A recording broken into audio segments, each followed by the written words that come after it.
Gracias por estar aquí en esta conferencia de prensa. Y pues preparé un texto y antes de leerlo quisiera darle la palabra a una gran compañera de vida y de lucha, a una gran hermana, a la activista Verónica Yepes, que la conocemos en las calles como la transcanábica. Por favor, hermana, gracias. Buenas tardes. Como bien lo dice María Clemente, pues nos conocemos desde hace tiempo. Mi nombre es Verónica Yepes Aguirre, soy trabajadora sexual, consejera en pruebas rápidas de VIH y mujer trans, consumidora de sustancias.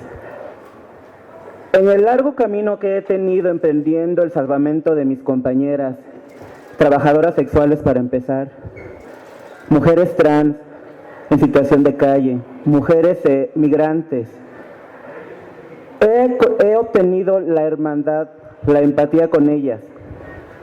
Ahora en el contexto que se vive en cuestión de toda la temática de trabajo sexual, las declaraciones y la iniciativa que mi compañera Clemente ha impulsado, surgieron una serie de comentarios, de problemáticas y hasta confrontaciones.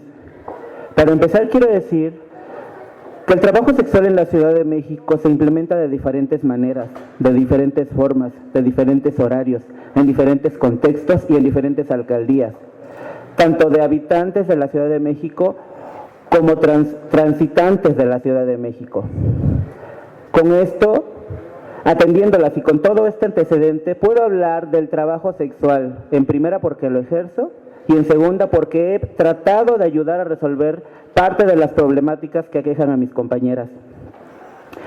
En ese sentido, creo que todos tenemos derecho a rectificar a veces las declaraciones que por cuestiones personales o por cuestiones emocionales podemos llegar a dar.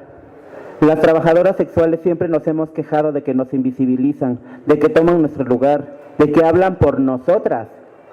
Y por eso estoy aquí en este lugar, para que hablarle a la compañera Clemente, que ahora está en el puesto político y de toma de decisiones de cómo debe ser encaminado el trabajo para con nosotras, de darle la orientación, porque si no somos nosotras, ¿quiénes van a ser?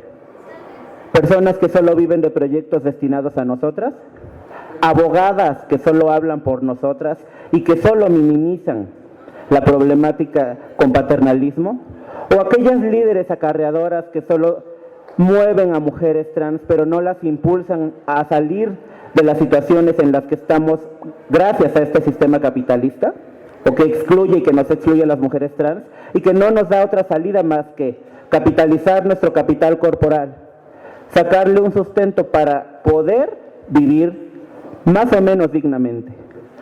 Estoy aquí para dar respuesta a todo eso, para encaminar el trabajo que se debe de hacer legislativo, para crear los marcos que nos puedan dar un poco de seguridad. Y yo creo que llamamos a las demás compañeras a que se sumen a este gran esfuerzo para llegar a un concilio. El trabajo sexual no se va a arreglar de la noche a la mañana debido a todas las problemáticas que viven. Este gobierno ha sido bueno en comparándolo con otros que nunca han tenido los ánimos de tratar ni ver a las que estamos ahí. Nos hacen invisibles a su gusto o porque les da pena. Pero no vamos a dejar de callarnos y de que otros tomen nuestro lugar. Por eso hoy yo estoy aquí, por eso muchas han venido aquí y queremos trabajar en conjunto con nuestra compañera Clemente, algo que en realidad sea benéfico para la población y que le dé reconocimiento y dignificación a lo que es el trabajo sexual. Gracias. Muchas gracias, hermana. Y pues bueno, con esto primero anuncio que las mesas de trabajo para tener un texto más consensuado que se convocaron el día de ayer. Ayer vinieron varias compañeras a protestar aquí a la Cámara de Diputados, a la puerta 1 de visitantes, y por supuesto que salí a atenderles y a escucharlas.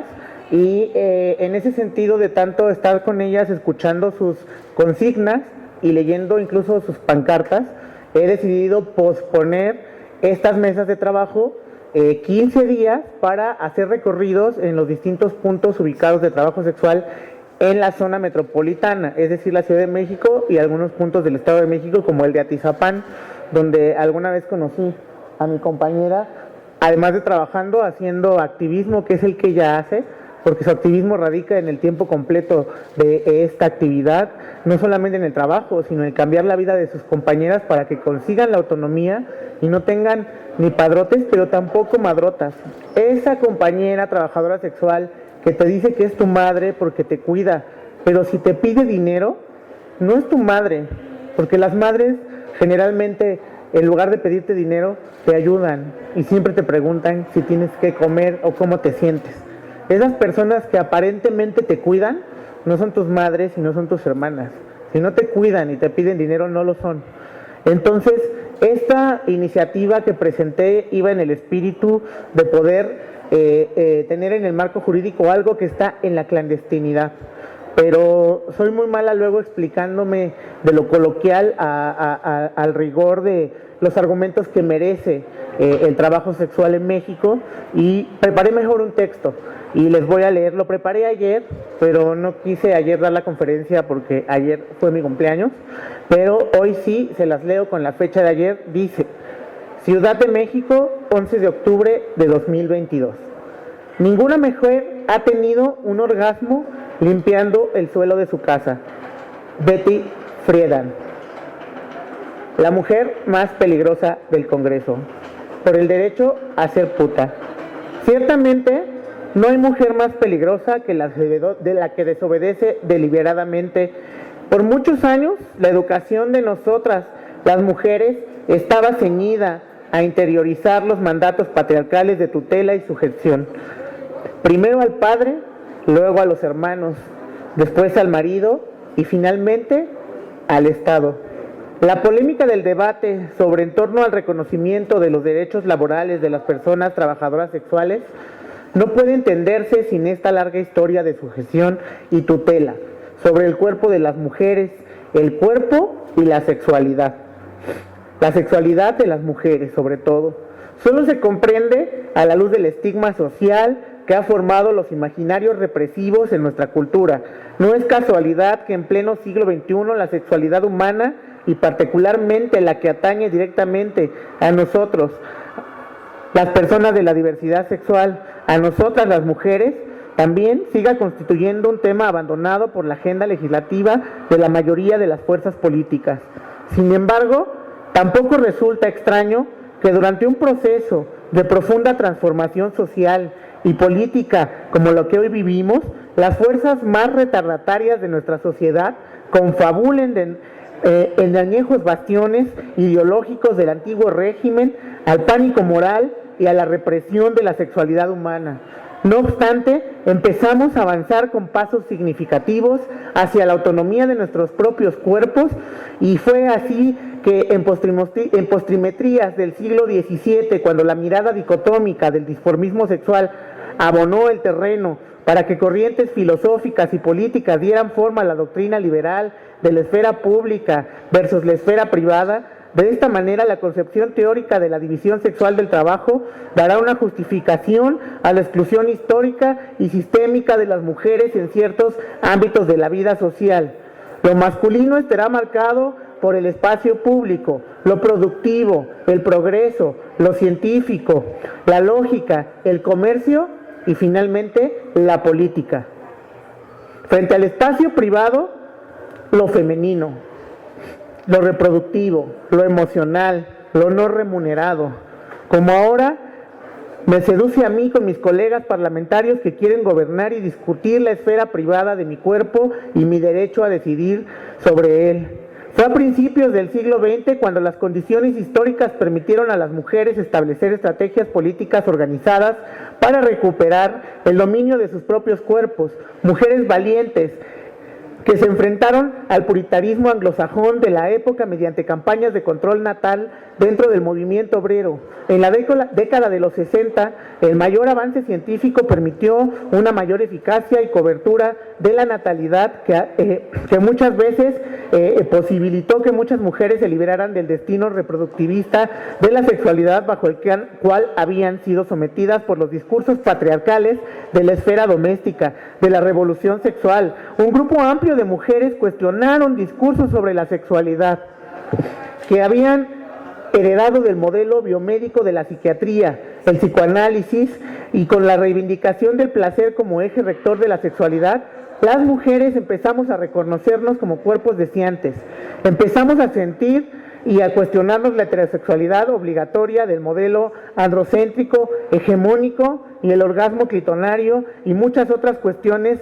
el emparejamiento y otros del destino como formas relacionadas del emparejamiento romántico que empezaron a ser develadas como sofisticadas estrategias de sujeción. Al ser cuestionado el amor romántico, la sexualidad y la afectividad asociada a ese paradigma obtienen estatus de autonomía. Las mujeres ahora reconocemos nuestros cuerpos capaces de sentir deseo y disfrutar de la sexualidad sin la justificación ideológica del amor romántico. Para muchas mujeres, la culpa empieza a ceder ante el paso del hedonismo y la responsabilidad afectiva reemplaza el modelo de sujeción del amor romántico en el contexto de emancipación ideológica, cuando el feminismo, nutrido de las ideas de mujeres como Goldman, Millet y Firestone, entre otras, empezaron a articular un discurso anticensura. En los años 70 se empieza a discutir ampliamente en los foros feministas temas asociados a la sexualidad no reproductiva de las mujeres. Esto genera el clima propicio para repensar la actividad económica del trabajo sexual, llamada todavía entonces prostitución. En 1971, durante una conferencia en Nueva York sobre la eliminación de la prostitución, aparece públicamente un emergente activismo a favor de los derechos de las trabajadoras sexuales. En 1972 se crea la organización californiana Housewives y Others Who, para combatir la hipocresía doble moral de la sociedad y el Estado de quienes controlan la sexualidad femenina y el ejercicio del trabajo sexual. En 1973, la trabajadora sexual y activista feminista Margot St. James funda Call of Your All Tired Ethics, Coyote, una organización que defiende los derechos de las trabajadoras sexuales desde 1975. En Francia, un grupo de más de 100 mujeres trabajadoras sexuales se atrincheraron en la iglesia de Saint-Nazaire y como forma de protesta y presión social ante la represión policíaca de las redadas que las obligaban a trabajar en condiciones deplorables. Y también en 1978, Irene Vergara se erige en México como una voz articulada de las trabajadoras sexuales en un primer intento de atisbo sindical para reconocer sus derechos laborales. Entre las décadas de los 70 y 90 emergen en diversas partes del mundo organizaciones de trabajadoras sexuales que buscan reivindicar los derechos humanos de las trabajadoras sexuales, articulando redes de alianza y gestionando foros para la visibilidad de su lucha. Y desde entonces hasta ahora nos encontramos aquí en México un montón de activistas como Natalia Lane, Kenia Cuevas, Lola de Yabú, Rocío Suárez, Andrea Luna, Charlie Díaz, Verónica Grayson, mi compañera, Daniela Abril Alzaba Escobar, La Galleta, Megan García, Sandra Bárcenas, Irán Maciel, Alejandra Salazar, Alín García, Laurel Miranda, Paulette Eslava Cárdenas, Emma Jessica Duvali, que luchamos por la reivindicación de nuestros derechos y del reconocimiento del trabajo sexual. Por ellas, por las mujeres que dieron su vida, por la libertad y los derechos de las mujeres, es que presenté el 6 de octubre de 2022 una iniciativa para reformar la Ley Federal del Trabajo. Y eso, termino este texto para decirles que esa iniciativa, compañeras, la presenté en el espíritu de reivindicar la lucha del trabajo sexual de las activistas y de lo que podría ser entendido como un movimiento social, el movimiento social del trabajo sexual en México, en las que, como dijo Verónica, hay muchas aristas, pero les pido aquí que no olviden lo más importante, que por supuesto no soy yo, ni ninguna de todas ustedes, sino el problema que vivimos todas, que la lucha feminista es la lucha obrera, la lucha por el trabajo sexual también es lucha obrera organizada. Por la paz y la justicia, el trabajo sexual es trabajo. Y por ello, compañeras, a quien se haya sentido ofendida con mi propuesta o con alguna comunicación que haya tenido en mis redes sociales, les pido una disculpa, pero les pido que me den una oportunidad para escribir una nueva propuesta y después de estos 15 días que visite los puntos que tenemos de conocimiento público en la zona metropolitana para dialogar con ustedes en su zona de trabajo, podamos tener mesas de trabajo acá para presentar una iniciativa de mayor consenso que podamos impulsar para que la cuarta transformación nos cumpla a ustedes y a mí la transformación y el bienestar que nos han prometido, porque al trabajo sexual no ha llegado. Muchas gracias. Diputada, hay una pregunta de Karina Palacios del canal del Congreso. Sí. Hola, diputada. Nada más preguntarle, el día de ayer que se reunió con estas mujeres trabajadoras, pues preguntarle específicamente qué fue lo que le pidieron, qué es lo que ellas quieren o lo que ellas necesitan.